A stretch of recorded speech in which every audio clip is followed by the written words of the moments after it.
Hello. Hi. Hi. Hi. Hello. I'm curious about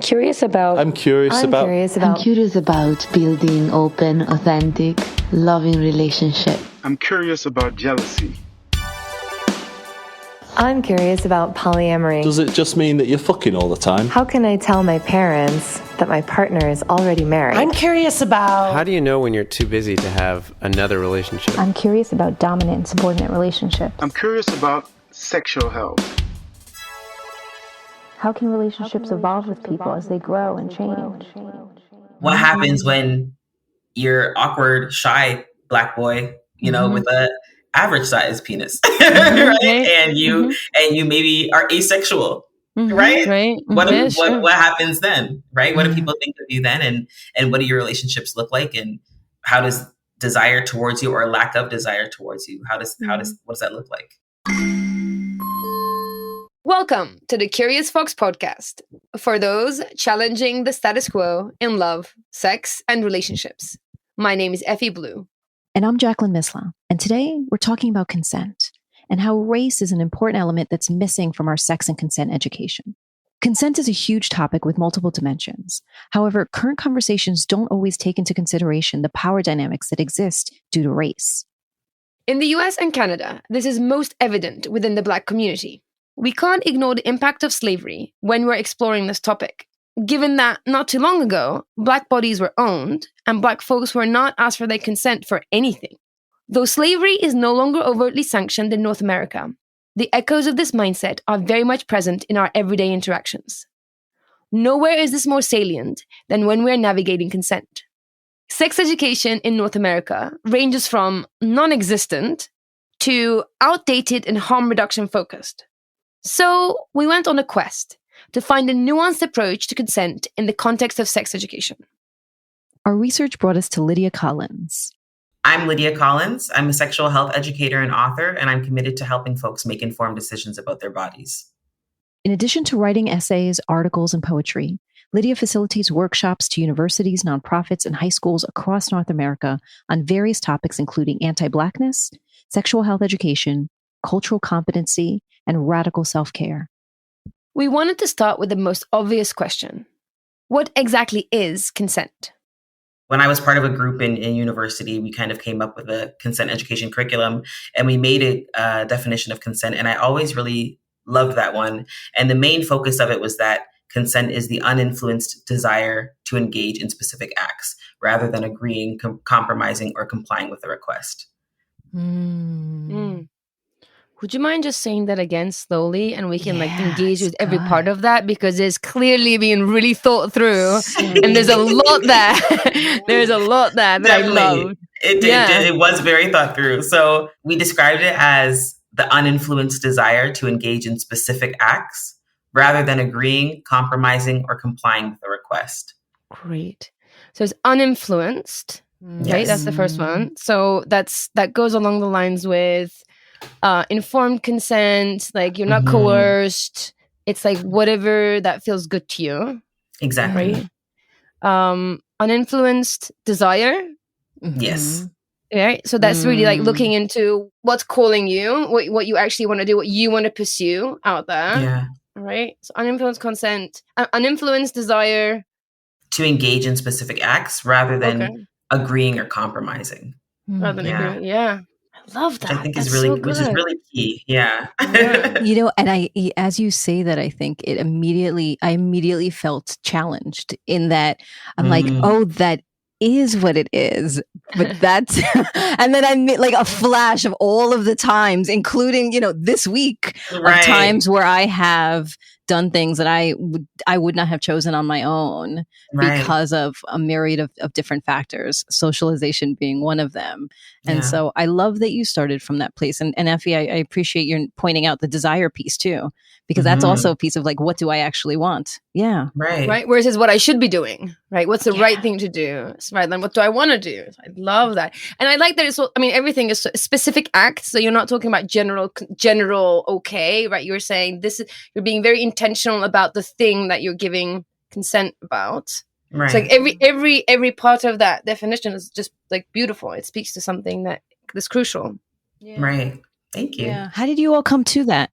So we worked together. We were a group of students, graduate and undergrad students, under the supervision of Dr. Margot Francis, with some support from other women's and gender studies and sociology professors.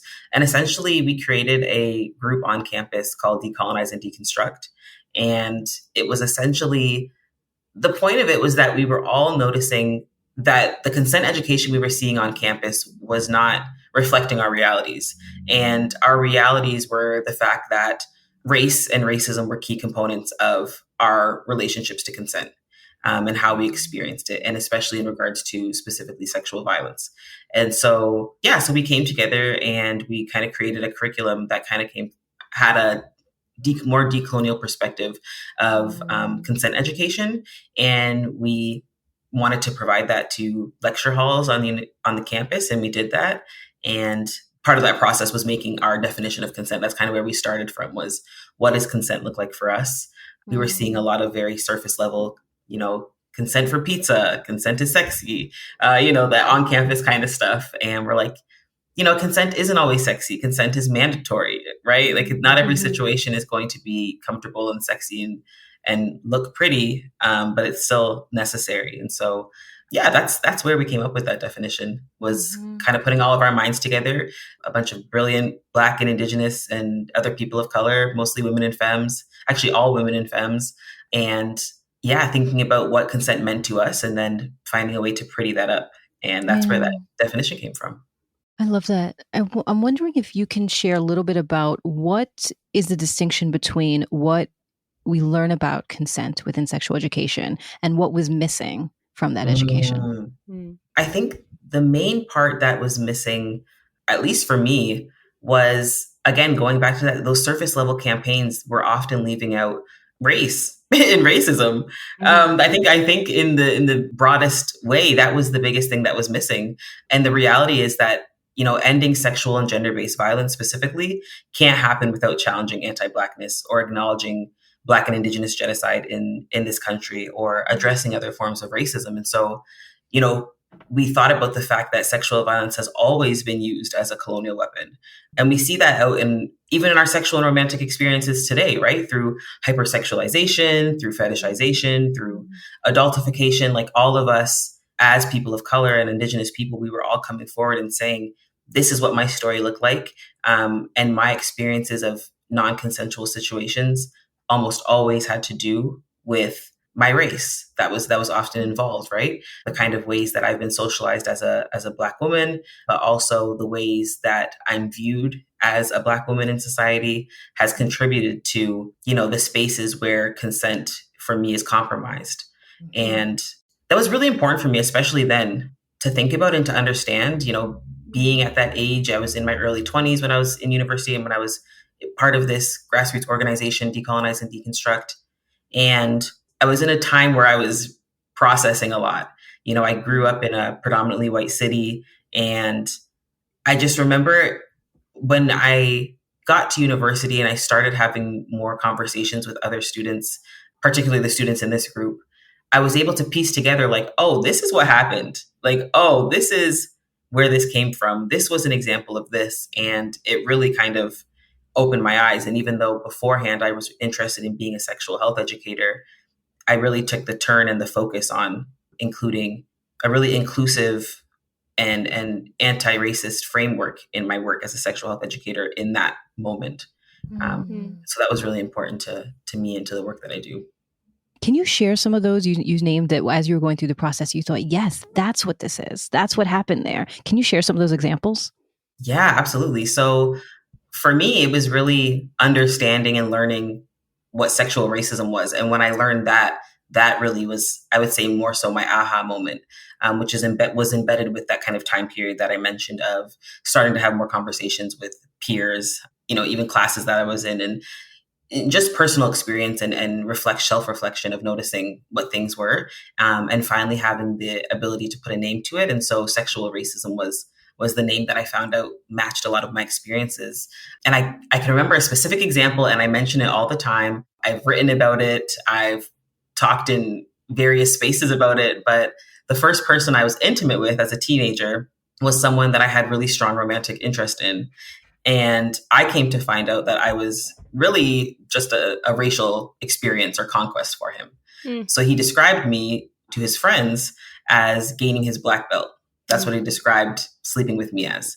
And so while my intentions were always clear that, I had feelings for him and I was interested in him romantically, his intentions of sleeping with me were not clear.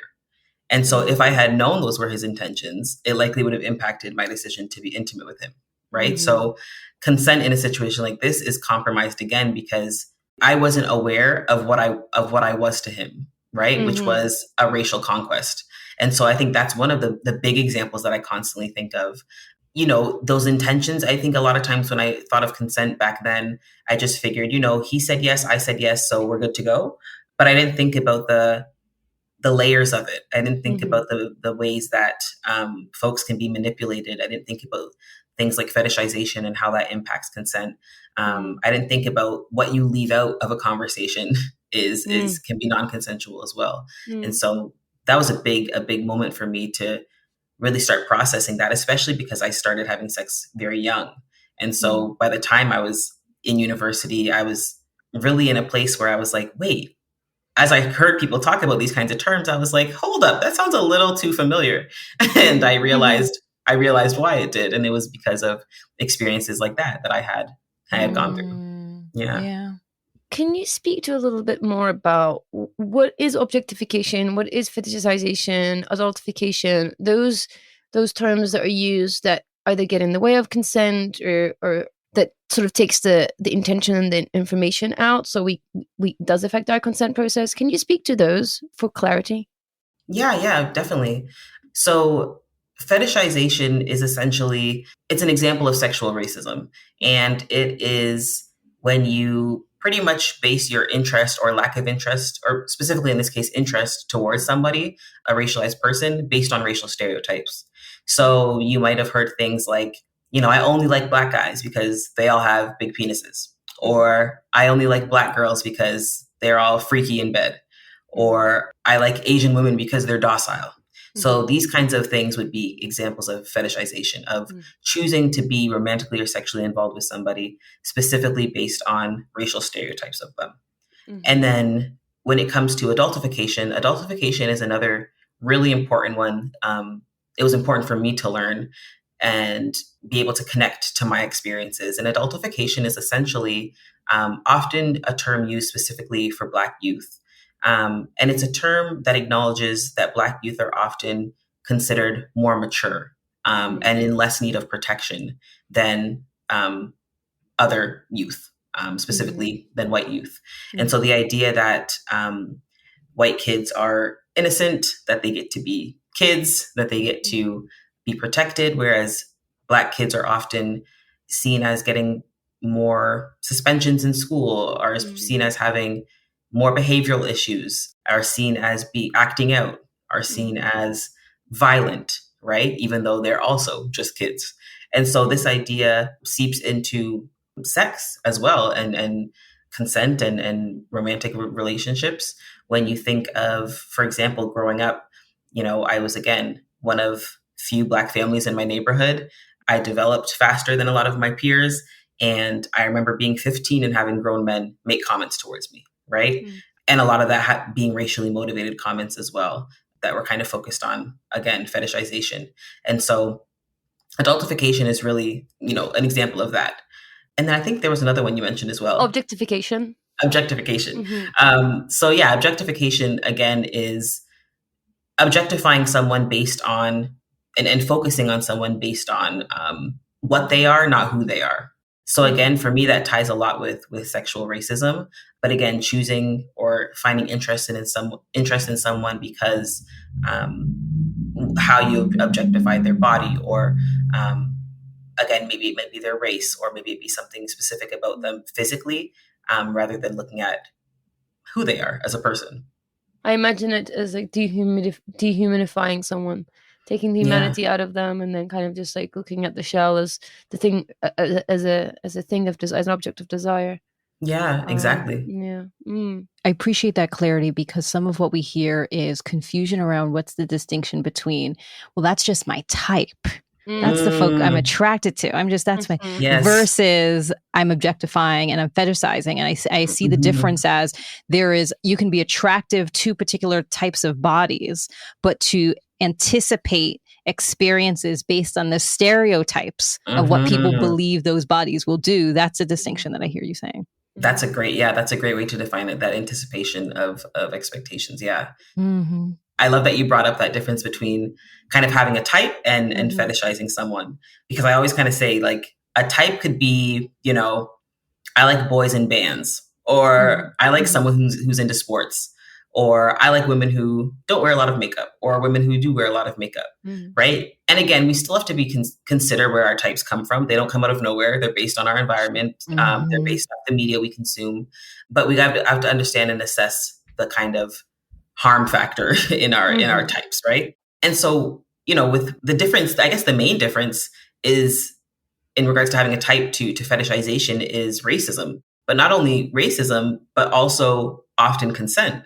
So, again, going back to that story of the first person I was intimate with, that was a situation where, due to fetishization, consent was compromised. So I think a lot of times when we talk about fetishization versus having a type, the main difference there is consent. But also specifically with fetishization, the main difference is racism as well, right? When you think of a type, it usually wouldn't be linked to a specific race of people. Yeah. I'm wondering if we can take a step back and you can help connect the dots around how did we get here? What about our history has lent itself to embed this insidious way of thinking and viewing people and ways that we don't even realize. In the case that you're saying, that you were prepared in all of the ways to participate in safe and consensual sexual intimacy, and yet this really important piece of consent did not show up for you. So I'm just wondering, how did we get here? Yeah, I think especially with specifically talking about fetishization, I think one of the harshest realities, especially as someone who's experienced sexual racism, is that to many people, you're just replaceable, right? So when people say things like, I only date X type of person, or I only date, this kind of person, and it has to do with the race, it takes away, specifically for Black folks, it takes away that ability to be multifaceted, to be an individual, to be a unique person with your own identities. And it also adds pressure to perform sexually. And so when I was able to kind of tie these knots together and understand this as I got older, it allowed me to look at my kind of personal experiences and experiences of my peers and people who disclose their experiences with me.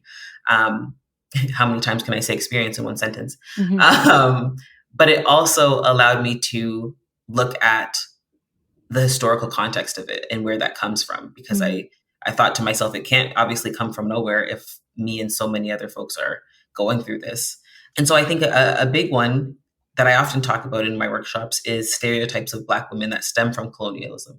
So stereotypes such as Jezebel, Mammy, Sapphire. So for folks who might not be aware of these or never heard these kind of tropes before, these are stereotypes and tropes of Black women that were kind of pinned through chattel slavery, through colonialism. Jezebel is kind of seen as, this Black woman with an insatiable appetite for sex. And there's often been the term in regards to the Jezebel that she is, quote unquote, unrapeable.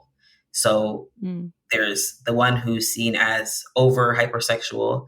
When we have the Mammy, who is considered, picture Octavia Spencer in the Help, right? This kind of idea of, or Aunt Jemima, right? Think of Black women who are kind of seen as the quote unquote happy slave, the one who's often taking care of the master's children, the one who is kind of docile and quiet and just complacent. And then Sapphire, who is considered the angry Black woman. So of course, we've all heard this trope many times.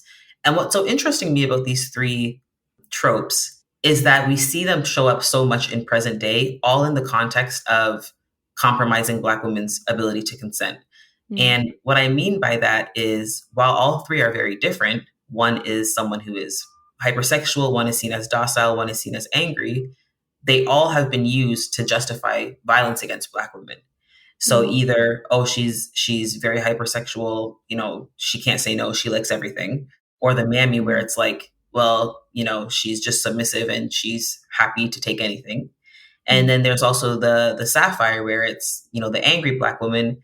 And again, it's this idea of having to get her in line, to control her, right?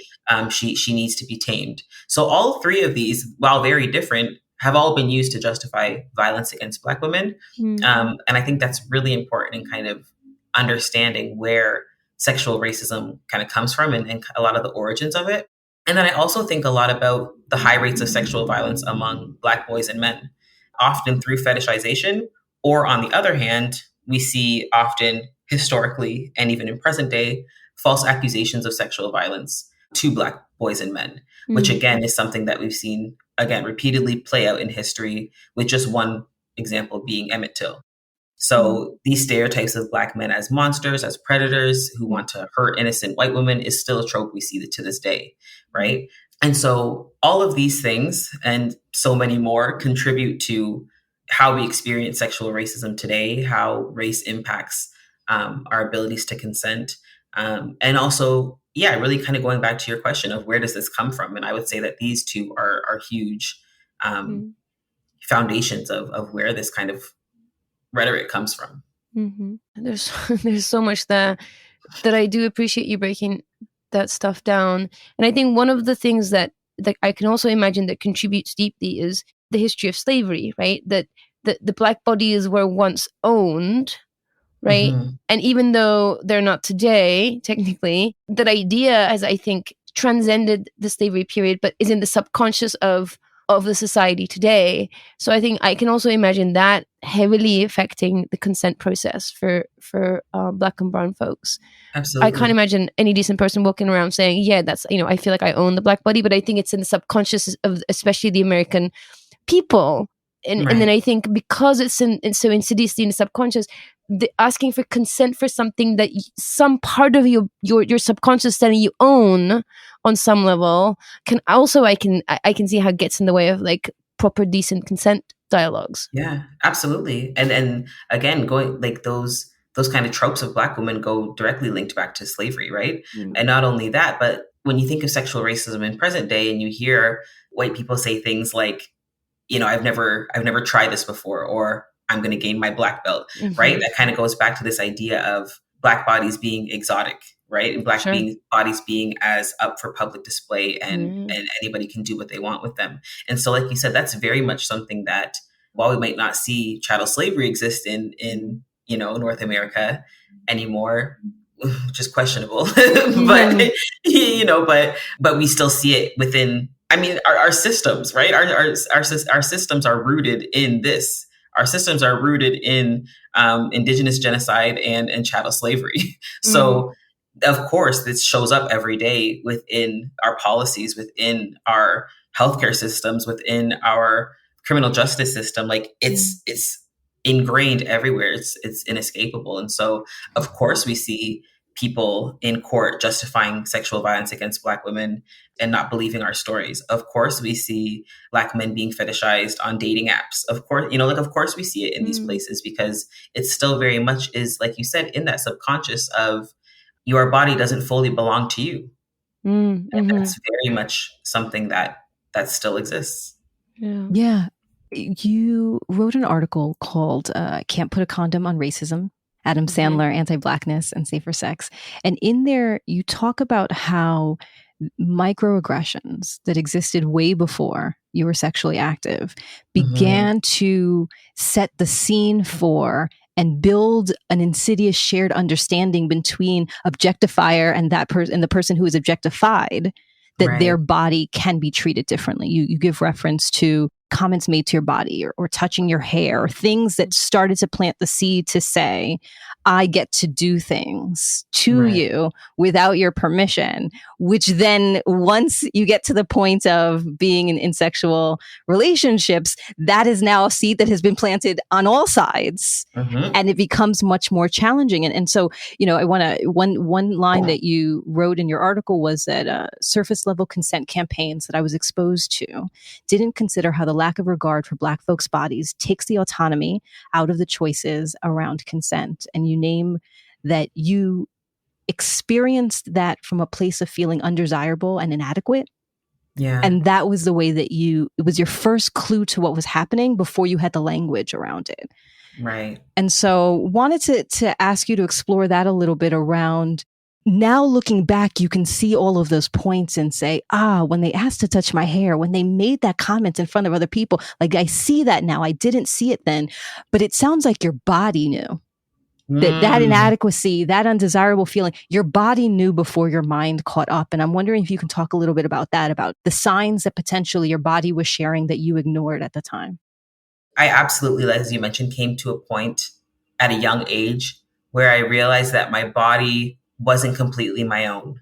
And I think even when I think of elementary school and I think of, again, people touching hair, I remember people making certain comments. And I think especially as I kind of hit puberty and started to develop, that was when I really noticed, especially comments, unwarranted, unprovoked comments about my body, whether it be you gained weight, you lost weight, your boobs are bigger, you don't have a big butt, this, that. And so these just kind of unnecessary comments towards my body, where a lot of my white peers were still just seen as little girls. I think that was really a moment where I noticed, or at least my body noticed, that difference. And I think with sexual racism, I think the important thing to acknowledge is that sexual racism is, showing sexual or romantic interest or lack of in a person based on racial stereotypes. And so I know we've talked a lot about kind of what happens when fetishization happens and people focus on being desired based on their race. But there's also the other side, which I've also experienced, of not being shown interest based on race. And both hurt, right? Both are really tough, especially as a kid. And so I remember being young and a lot of my friends dating and having people to bring to the dance and people that they're interested in. And there was never that kind of interest in me. And there was racial comments, there was comments about my body, all these things came up, but nothing ever had to do with me as a person. And so I think that was really solidified when I did have sex for the first time. And it was seen as gaining their black belt. And it was also somebody, keep in mind, who I had a crush on since I was like in kindergarten. So for me, spending all that time spending all that time seeing them date other girls and be interested in other people, and noticing that not only am I in this black, fat body, which looks very different from the people I'm growing up with, but you're not interested in who I am, which is why I could have never been your girlfriend. But the second that you had an opportunity, you were ready to kind of be intimate with me because you were interested in checking that off of your bucket list. And so it again goes back to objectification of people going after what you are rather than who you are. And I think that's one of the harshest things of sexual racism, is that you're interchangeable. If somebody says, I only date black guys, it could be Denzel Washington or 50 Cent. They don't care. They're just like, I know that this, the anticipation of what I expect to be done from a black man. And there's that pressure to perform. So for me, especially as a black girl, I remember, and this is a story I haven't talked about as often, but that same person who I was first intimate with, I remember seeing his phone. And when I saw my name come up on his phone, I saw that he saved me under ghetto booty. Yeah.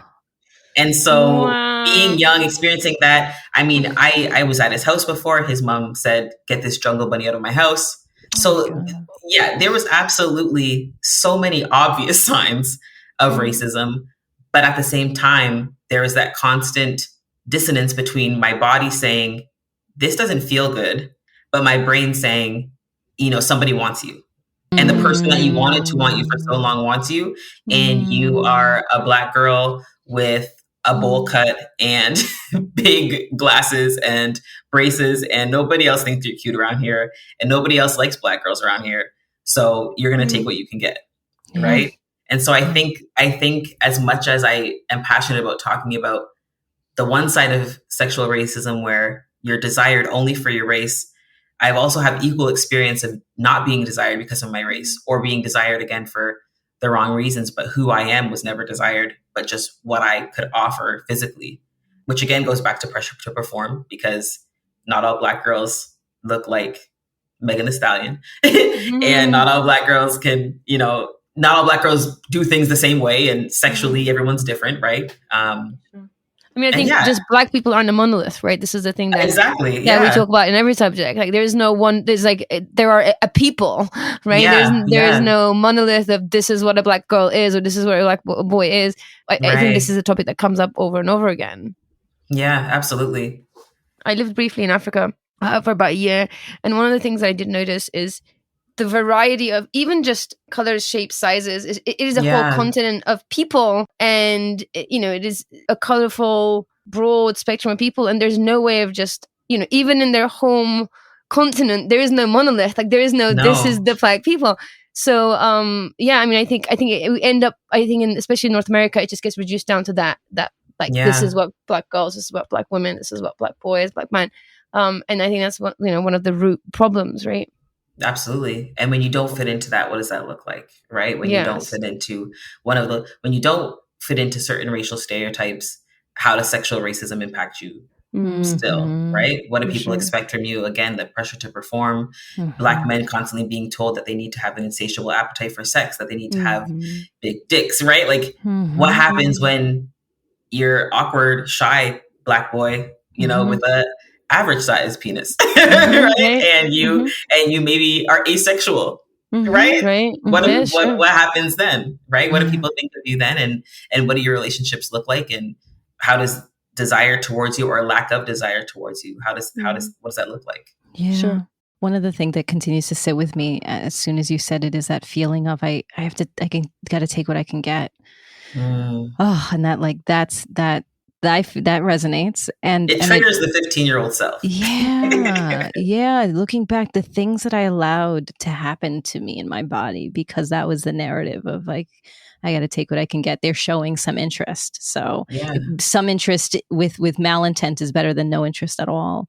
Yeah. And I'm thinking about what you've shared around how to change the narratives and the conversations within sexual education and consent. And I imagine that part of that includes focusing on sexual self-esteem and body self-esteem and having people really honor who they are and not take less than they deserve. And so I'm wondering if we can talk a little bit about that, around how can we have radically inclusive conversations and education about consent.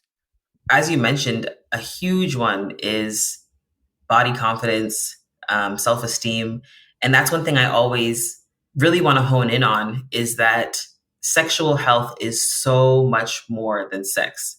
I always tell people sex itself is actually quite a small piece of the work that I do. I always tell people, like, I'm not a sex therapist, I'm not a sexologist, like, that's not my job. So sex itself is one small aspect of what I talk about.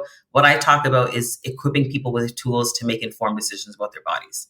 What I talk about is sexual racism. What I talk about is, consent. And so I think a way that we can start having radical conversations and education around consent is to be honest, and to allow ourselves to be uncomfortable. I think there's this pressure when we talk about sexual health, especially consent, for it to be like really sexy all the time. And the reality is that it's not always, especially when we consider the fact that consent is more than just sexual acts. It can be in all facets of our life. And so, consent isn't sexy when you're telling your boss to not touch your lower back.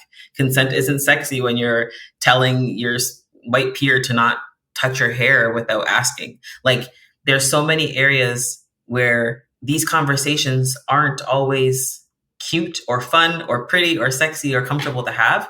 And that's okay. They can still be accessible. They can still be interesting. There's so many, avenues to get knowledge these days. As someone who creates sexual health content on social media, never thought that would be a part of my job. But, you go on places like TikTok and the youth are eating it up. They are really engaged. And so there's so many areas to have these conversations in an honest way, and to really just start by, again, focusing on honesty and focusing on an approach of harm reduction rather than abstinence. I think that's the key. I went to a Catholic high school, and so I remember having a nun have me sign this, like, in an assembly. It was pretty much like this commitment to be abstinent until marriage. And I remember signing it, and I had already had sex. And I just remember thinking, when I look back, and we had like this necklace to wear and stuff. And I just remember looking back on it and being like, what a waste of time and resources. What a waste in time of resources for you to all be here telling us this when there are people who are obviously already having sex. And people and students who are experiencing sexual violence, students who are already experiencing teen pregnancy. Like, there's already all of these, that there's things happening. And so why are you not equipping us with the tools to be able to take the best care as possible of our bodies? Like, why are you not having those conversations? But I will say a really beautiful full circle moment is when I started doing work in high schools a couple years ago. And I would spend the lunch hour in the guidance counselor office and give out pamphlets and condoms and things like that. And I was like, this is so cool, because our guidance counselor office was the chaplain. And he was cool, but like there was none of this kind of stuff going on. And to now see that there's kids having open conversations about sex, asking me, I have queer kids asking me like, what does sex with a woman for me as a woman look like, or what is a good age to start having sex? Or like, they're asking really great questions, and knowing that they're comfortable enough to do that is really exciting to see. Even just in the 10-year, 15-year difference since I've been in high school, it's changed so much, which is amazing. Yeah, I think that makes a lot of sense, right? Having honesty is the core value for having these conversations. And maybe I would add to that also storytelling, people sharing their stories. And I think that provides context and camaraderie and seeing how these things actually work out in real life, right? Like what does it feel like to stop what you're doing, to sort of either change where you are consensually, or to have those difficult conversations. And also stories of joy and success, right?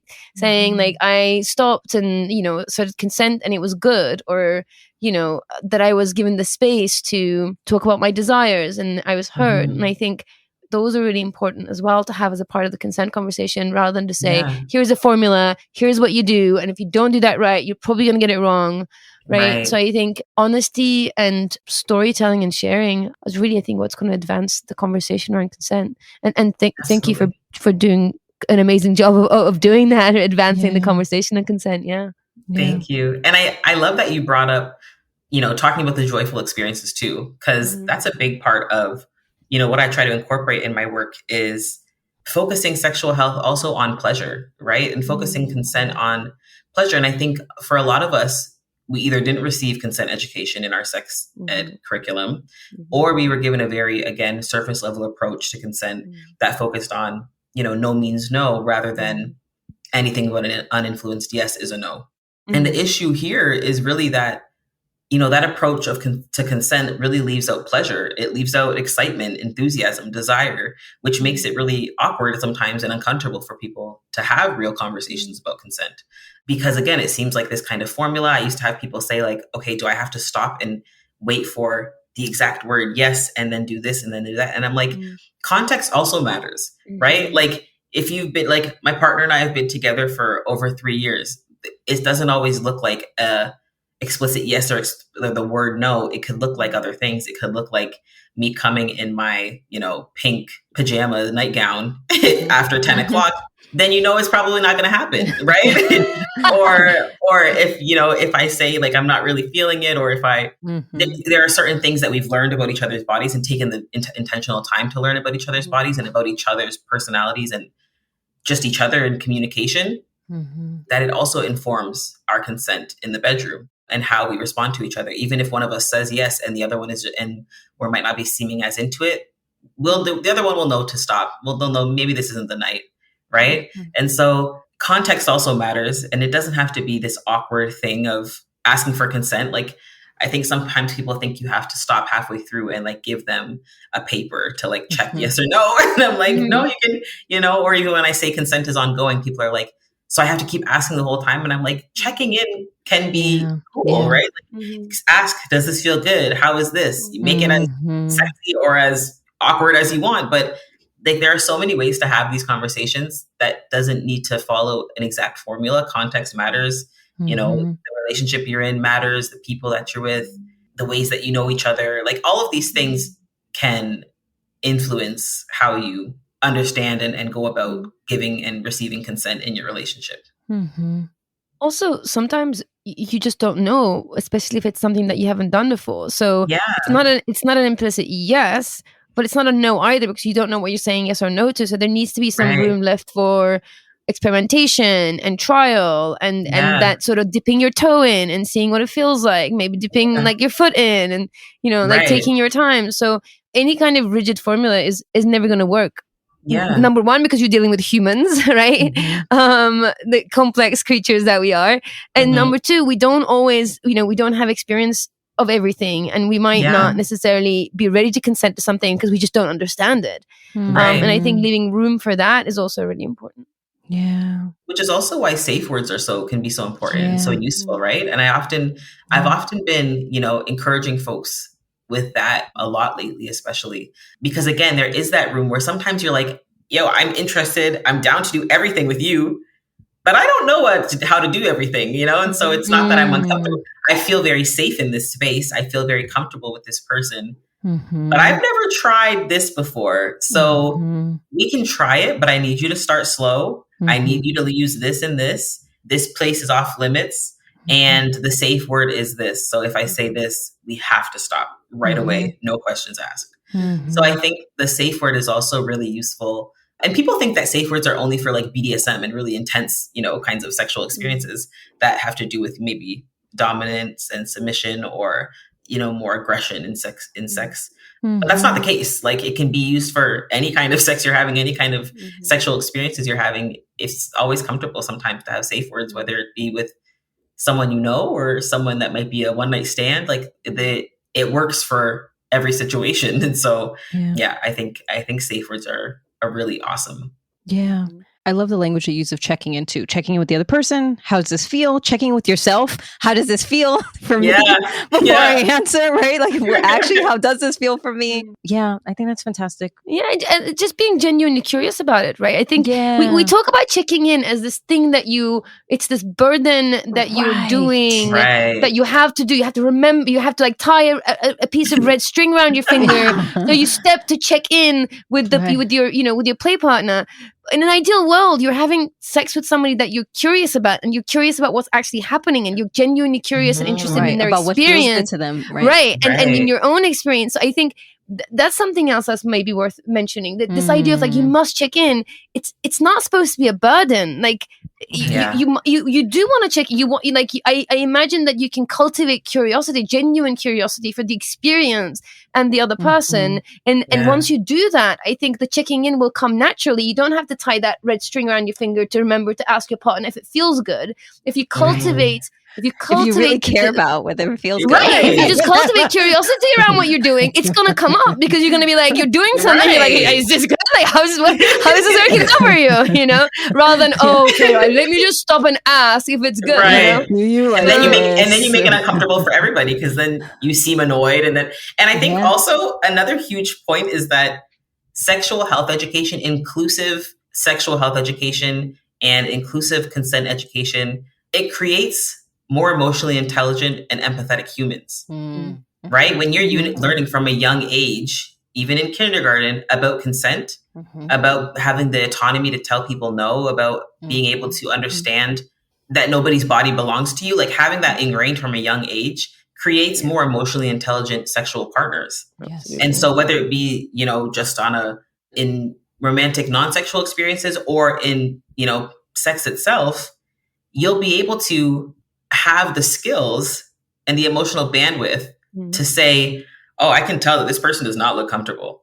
Like I've heard so many stories of friends and myself included of being intimate with somebody and just being so uncomfortable and it's written on my face and then just still going ahead. And then even afterwards being like, why were you being like, you didn't seem into it?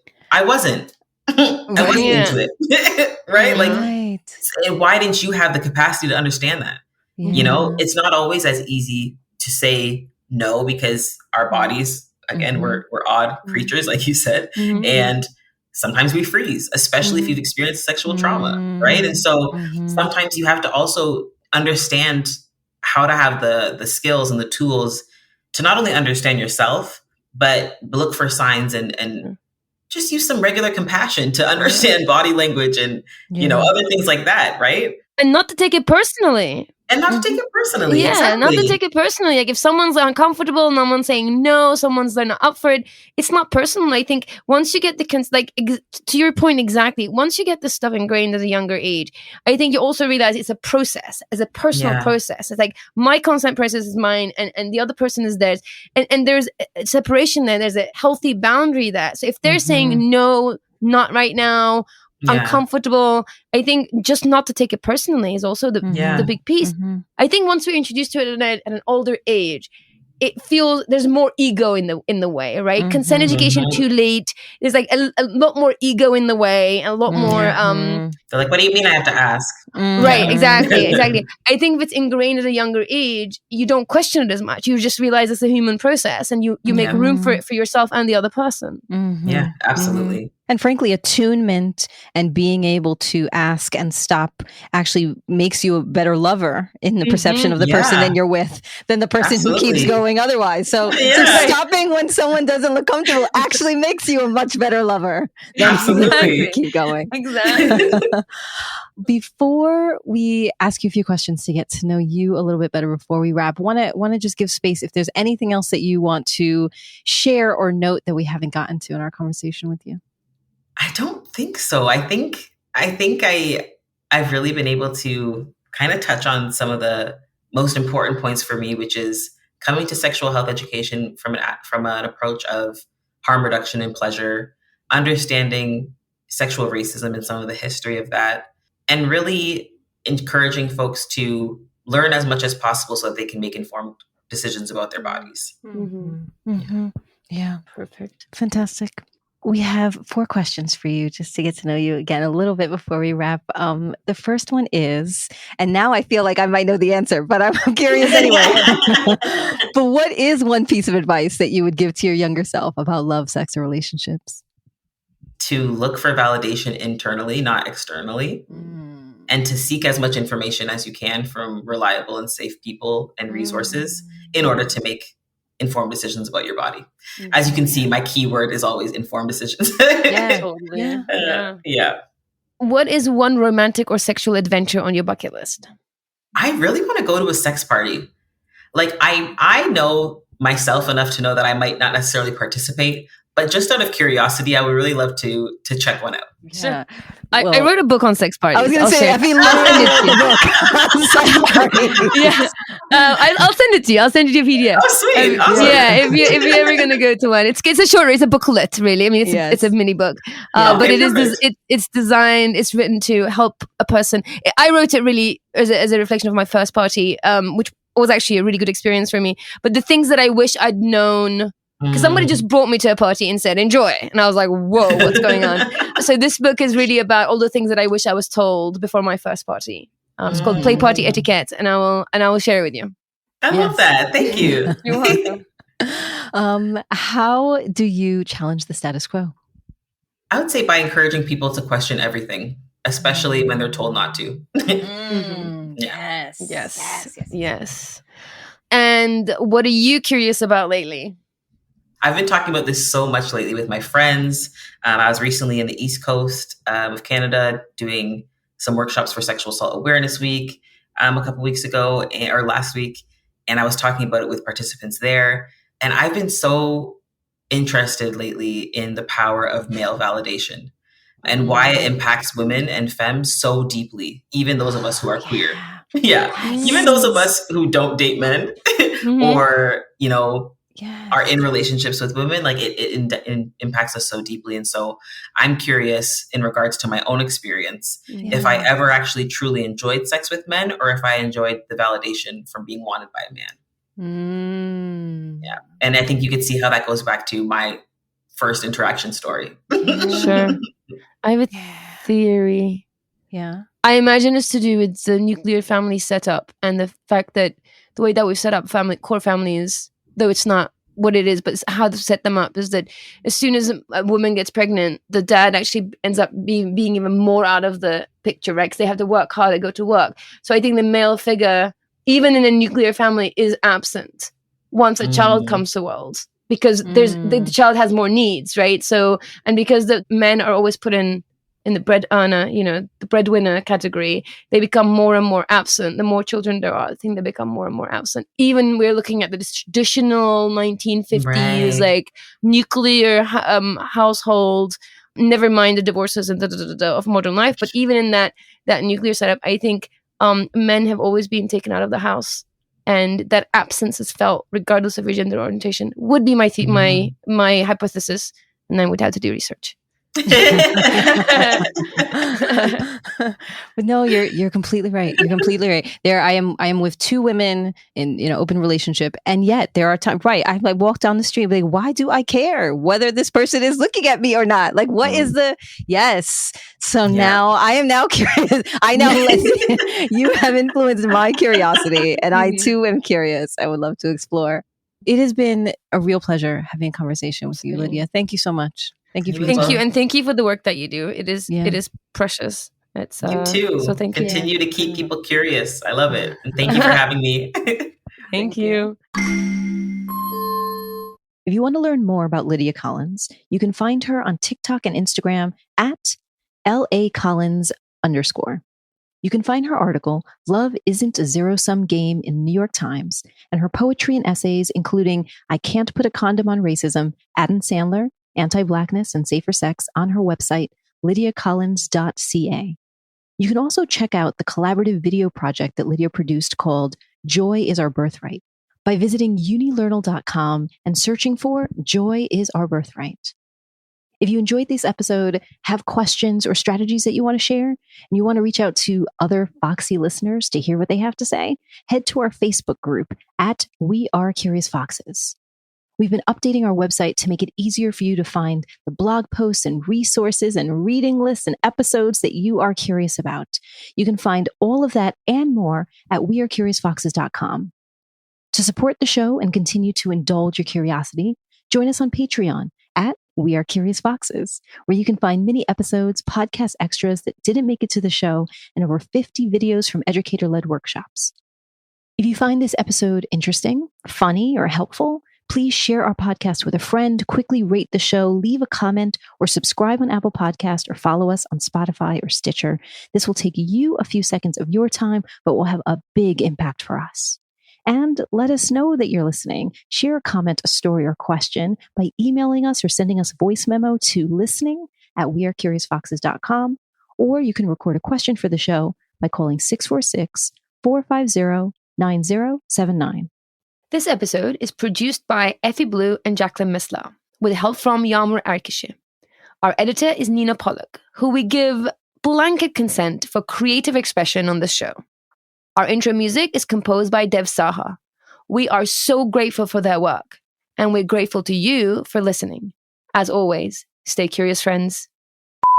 If you want to nope, see, I was like, we're going to get it right this time. Nope, not even. Slow down. Okay. If you want to why can't I say words?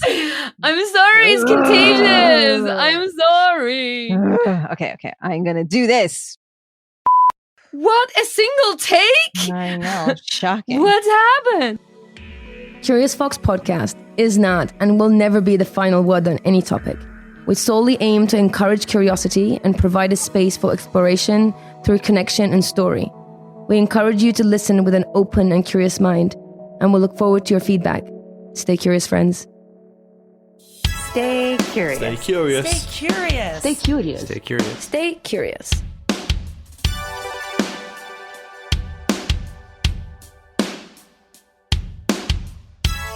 Stay curious.